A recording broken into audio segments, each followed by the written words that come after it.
Divine Grace Igniter.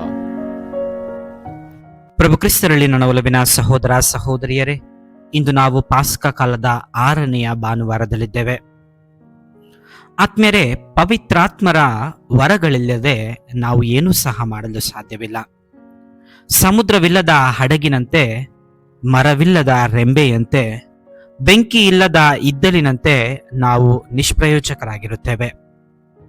ಆತ್ಮೀಯರೇ, August 25ರಿಂದ 28ರಲ್ಲಿ 2008 ಭಾರತದ ಕ್ರೈಸ್ತರಿಗೆ ಎಂದೂ ಮರೆಯದ ದಿನವಾಗಿದೆ. ಅಂದು ಕಂದಮಾಲ್ನಲ್ಲಿ ಕ್ರೈಸ್ತರ ಮೇಲೆ ನಡೆದ ಹಿಂಸಾಚಾರ ಎಂದೂ ಕೇಳರಿಯದಂತೆ ಇದೆ. ಸುಮಾರು 5,600 ಮನೆಗಳನ್ನ ಸುಟ್ಟರು. 600 ಹಳ್ಳಿಗಳನ್ನ ನಾಶ ಮಾಡಿ ಕನ್ನ ಹಾಕಲಾಯಿತು. 232 ದೇವಾಲಯಗಳನ್ನ ನಾಶ ಮಾಡಿದರು, ನೆಲಸಮ ಮಾಡಿದರು. 39 ಕ್ರೈಸ್ತರನ್ನ ಕೊಲ್ಲಲಾಯಿತು.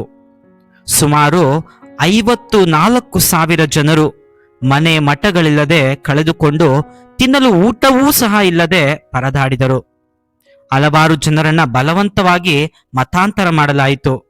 ಮಹಿಳೆಯರ ಮೇಲೆ ಮಾನಭಂಗ ಮಾಡಿ ದೌರ್ಜನ್ಯ ಮಾಡಲಾಯಿತು. ಕ್ರೈಸ್ತರು ತಮ್ಮ ಜೀವ ಉಳಿಸಿಕೊಳ್ಳಲು ಪರದಾಡುವಂತಾಯಿತು. ಆದ್ಮೇಲೆ ಕಂದಮಾಲ್ ಒಂದು ಪುಟ್ಟ ಗ್ರಾಮ. ಒರಿಸ್ಸಾದ ರಾಜ್ಯದಲ್ಲಿ ಈ ಪುಟ್ಟ ಹಳ್ಳಿಯನ್ನ ಕಾಣಬಹುದು. ಸುಮಾರು 20% ಜನರು ಕ್ರೈಸ್ತರಾಗಿದ್ದಾರೆ. ಹಾಗೂ ಈ ಜನರು ದಲಿತರು ಮತ್ತು ಆದಿವಾಸಿ ಜನಾಂಗದವರು. ಜನರು ಕ್ರೈಸ್ತ ಧರ್ಮವನ್ನ ವಿಶ್ವಾಸದಿಂದ ಆಚರಿಸುತ್ತಿದ್ದರು. ಆದರೆ ಕೆಲವು ಮೂಲಭೂತವಾದಿಗಳು ಸ್ವಾಮಿ ಲಕ್ಷ್ಮಾನಂದ ಸರಸ್ವತಿಯನ್ನು ಕೊಂದವರು ಕ್ರೈಸ್ತರೆಂದು ಭಾವಿಸಿ ಅವರ ಮೇಲೆ ದೌರ್ಜನ್ಯ ಎಸಗಲು ಪ್ರಾರಂಭಿಸಿದರು. ಕಂಡಲ್ಲಿ ಕ್ರೈಸ್ತರನ್ನ ಕೊಲ್ಲಲು ಪ್ರಯತ್ನಿಸಿದರು. ಕನ್ಯಾಸ್ತ್ರೀಯರು, ಗುರುಗಳು ಇವರ ಮೇಲೆ ದೌರ್ಜನ್ಯವನ್ನ ಎಸಗಿದರು. ಹಲವರಿಗೆ ಈ ಹಿಂಸಾಚಾರದಿಂದ ಓಡಿ ಹೋಗಲು ಅವಕಾಶ ದೊರಕಿದರೂ ಎದೆಗುಂದಿ ನಿಂತರು. ಪವಿತ್ರಾತ್ಮಭರಿತರಾಗಿ ಹಿಂಸಾಚಾರವನ್ನ ಎದುರಿಸಿದರು. ಕ್ರಿಸ್ತನು ಹಾಗೂ ಪವಿತ್ರಾತ್ಮರ ವರ ನಮ್ಮ ಬಳಿ ಇರುವಾಗ ಭಯವಿಲ್ಲ ಎಂದು ಹಿಂಸೆಯನ್ನ ಎದುರಿಸಿದರು. ಇಂದಿನ ವಾಚನದಲ್ಲಿಯೂ ಸಹ ನಾವು ಕೇಳಬಹುದು, ಪ್ರಭು ಯೇಸುವೆ ಸ್ವತಃ ಹೇಳುತ್ತಾರೆ, ಪಿತನು ನಿಮಗೆ ಬೇರೊಬ್ಬ ಪೋಷಕರನ್ನು ಕೊಡುವರು, ಇವರು ನಿಮ್ಮೊಡನೆ ಯಾವಾಗಲೂ ಇರುವರು. ಸತ್ಯ ಸ್ವರೂಪಿಯಾದ ಪವಿತ್ರಾತ್ಮನೇ ಈ ನಿಮ್ಮ ಪೋಷಕ ಎಂದು ಪವಿತ್ರಾತ್ಮರು ಸದಾ ನಿಮ್ಮೊಂದಿಗೆ ನಿಮ್ಮ ಕಾರ್ಯಗಳಲ್ಲಿ ಇರುವರು ಎಂದು ಭರವಸೆ ನೀಡುವುದನ್ನ ನಾವು ಕಾಣುತ್ತೇವೆ. ಆದ್ಮೇಲೆ ಇಂದಿನ ಮೊದಲನೇ ವಾಚನವನ್ನ ಪ್ರೇಷಿತರ ಕಾರ್ಯಕಲಾಪಗಳಿಂದ ಆರಿಸಲಾಗಿದೆ. ಪವಿತ್ರಾತ್ಮನು ಆದಿಧರ್ಮ ಸಭೆಯಲ್ಲಿ ಯಾವ ರೀತಿ ಕಾರ್ಯವನ್ನ ಎಸಗಿದರು ಎಂಬುದನ್ನು ನಾವು ಕಾಣುತ್ತೇವೆ. ಫಿಲಿಪ್ಪನು ಸಮಾರಿಯದ ಪ್ರಮುಖ ಪಟ್ಟಣವೊಂದಕ್ಕೆ ಹೋಗಿ ಅಲ್ಲಿಯ ಜನರಿಗೆ ಯೇಸುವೆ ಅಭಿಷಕ್ತನಾದ ಲೋಕೋದ್ಧಾರಕನೆಂದು ಸಾರಿದನು. ಜನಸಮೂಹ ಅವನಿಗೆ ಕಿವಿ ಕೊಟ್ಟು ಅವರ ಅದ್ಭುತ ಕಾರ್ಯಗಳನ್ನು ಕಣ್ಣಾರೆ ಕಂಡು ಕ್ರಿಸ್ತನನ್ನ ಸ್ವೀಕರಿಸಿದರು. ಆದ್ಮೇಲೆ ಯಹೂದ್ಯರು ಸಮಾರಿಯಾದವರನ್ನು ಯಾವಾಗಲೂ ಶತ್ರುಗಳೆಂದು ಭಾವಿಸುತ್ತಾರೆ.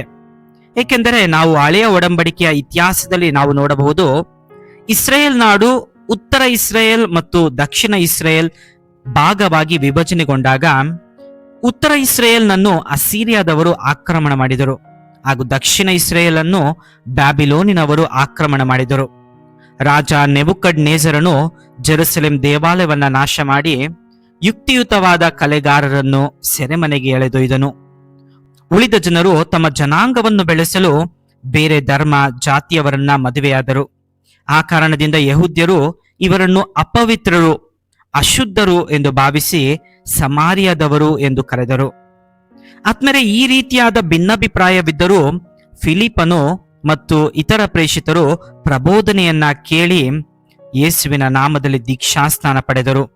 ಪ್ರೇಷಿತರಿಂದ ಹಸ್ತ ನಿಕ್ಷೇಪ ಪಡೆದು ಪವಿತ್ರಾತ್ಮ ಭರಿತರಾಗಿರುವುದನ್ನ ಈ ವಾಚನದಲ್ಲಿ ನಾವು ಕಾಣುತ್ತೇವೆ. ಪವಿತ್ರಾತ್ಮರು ಸಮಾರಿಯದವರ ಮೇಲೆ ತಮ್ಮ ವರಗಳನ್ನು ಸುರಿಸಿ ಆಶೀರ್ವದಿಸುತ್ತಾರೆ. ಆದ್ಮೇಲೆ ಇಂದಿನ 2ನೇ ವಾಚನದಲ್ಲಿ ಸಂತ ಪೇತ್ರರು ಪ್ರಭು ಯೇಸುವನ್ನು ನಮ್ಮ ಹೃದಯದಲ್ಲಿ ಪ್ರತಿಷ್ಠಾಪಿಸಲು ಹೇಳುತ್ತಾರೆ. ಪ್ರಭು ಯೇಸುವಿಗೋಸ್ಕರ ಎಂತಹ ಪರಿಸ್ಥಿತಿಯಲ್ಲಿಯೂ ನಮ್ಮ ವಿಶ್ವಾಸವನ್ನು ಕಳೆದುಕೊಳ್ಳದೆ ನಮ್ಮ ವಿಶ್ವಾಸವನ್ನು ವ್ಯಕ್ತಪಡಿಸಲು ಎದೆಗುಂದದೆ ನಿಲ್ಲಬೇಕೆಂದು ಕ್ರೈಸ್ತರಿಗೆ ಹೇಳುತ್ತಾರೆ.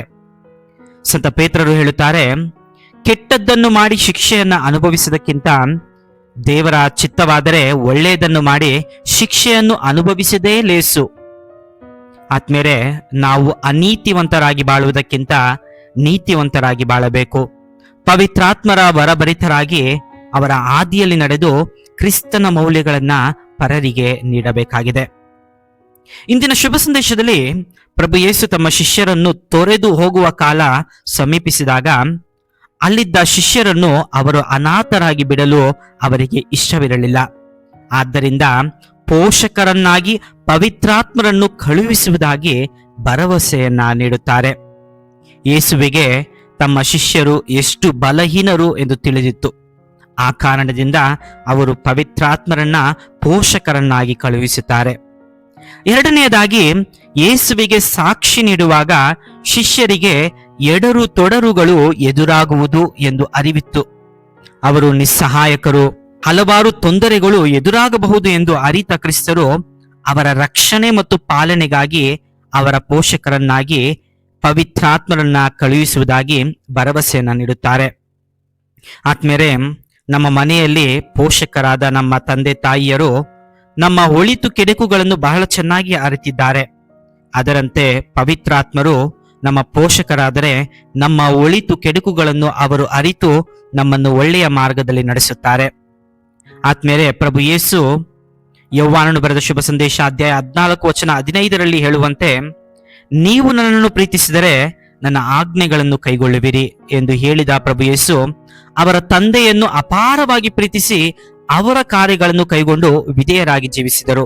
ನಾವು ಸಹ ಪರರನ್ನು, ಕ್ರಿಸ್ತನನ್ನು ಪ್ರೀತಿಸಿ ಅವರ ಆಜ್ಞೆಗಳನ್ನು ಕೈಗೊಂಡು ವಿಧೇಯರಾಗಿ ಜೀವಿಸೋಣ.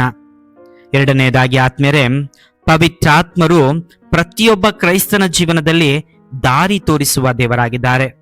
ನಾವು ಈ ಪ್ರಪಂಚದಲ್ಲಿ ಒಬ್ಬಂಟಿಗರಲ್ಲ, ಬದಲಿಗೆ ಸದಾ ನಮ್ಮ ಜೊತೆಗೆ ಇರುವವರು ಪವಿತ್ರಾತ್ಮರಾಗಿದ್ದಾರೆ. ಈ ಪ್ರಪಂಚದಲ್ಲಿ ಯಾರು ಬೇಕಾದರೂ ನಮ್ಮ ಕೈ ಬಿಡಬಹುದು. ತಂದೆ ತಾಯಿ, ಬಂಧು ಬಳಗ, ಸ್ನೇಹಿತರು, ಆಪ್ತರು. ಆದರೆ ನಮ್ಮ ಜೊತೆ ಸದಾ ಇರುವವರು ಪವಿತ್ರಾತ್ಮರಾಗಿದ್ದಾರೆ. ಅವರ ಮೇಲೆ ನಾವು ಭರವಸೆ ಇಡೋಣ. ಕೊನೆಯದಾಗಿ ಆತ್ಮೇಲೆ ಅನೇಕ ಕ್ರೈಸ್ತರು ಪವಿತ್ರಾತ್ಮಭರಿತರಾಗಿ ಅನೇಕ ಒಳಿತು ಕಾರ್ಯಗಳನ್ನ ಮಾಡಿದರು. ಕ್ರೈಸ್ತರು ಮೌಲ್ಯಭರಿತರಾಗಿ ತಾವು ಮಾಡುವ ನಡೆ ನುಡಿಯಲ್ಲಿ ಪ್ರೀತಿಯನ್ನ ಪ್ರತಿಬಿಂಬಿಸಿದರು. ಕಂದಮಾಲ್ನಲ್ಲಿ ನಡೆದ ಘಟನೆಯೇ ಒಂದು ಸಾಕ್ಷಿಯಾಗಿದೆ. ನಾವು ಸಹ ಪವಿತ್ರಾತ್ಮಭರಿತರಾಗಿ ಎದೆಗುಂದದೆ ನಮ್ಮ ವಿಶ್ವಾಸವನ್ನ ವ್ಯಕ್ತಪಡಿಸಿಕೊಳ್ಳೋಣ ಹಾಗೂ ಪವಿತ್ರಾತ್ಮರನ್ನು ಪೋಷಕರನ್ನಾಗಿ ನಮ್ಮ ಜೀವನದ ಪ್ರತಿಯೊಂದು ಹಾದಿಯಲ್ಲಿಯೂ ನಮ್ಮ ಕೈ ಹಿಡಿದು ಮುನ್ನಡೆಸಲಿ ಎಂದು ಪ್ರಾರ್ಥಿಸೋಣ. ಆಮೆನ್. ಸಂತರ ಕಥೆಗಳು, ದೇವರ ವಾಕ್ಯದ ಪ್ರಬೋಧನೆ ಹಾಗೂ ಮತ್ತಿತರ ಆಧ್ಯಾತ್ಮಿಕ ವಿಷಯಗಳನ್ನು ಆಲಿಸಲು ದಯವಿಟ್ಟು ಸಬ್ಸ್ಕ್ರೈಬ್ ಮಾಡಿ ಡಿವೈನ್ ಗ್ರೇಸ್ ಇಗ್ನೈಟರ್.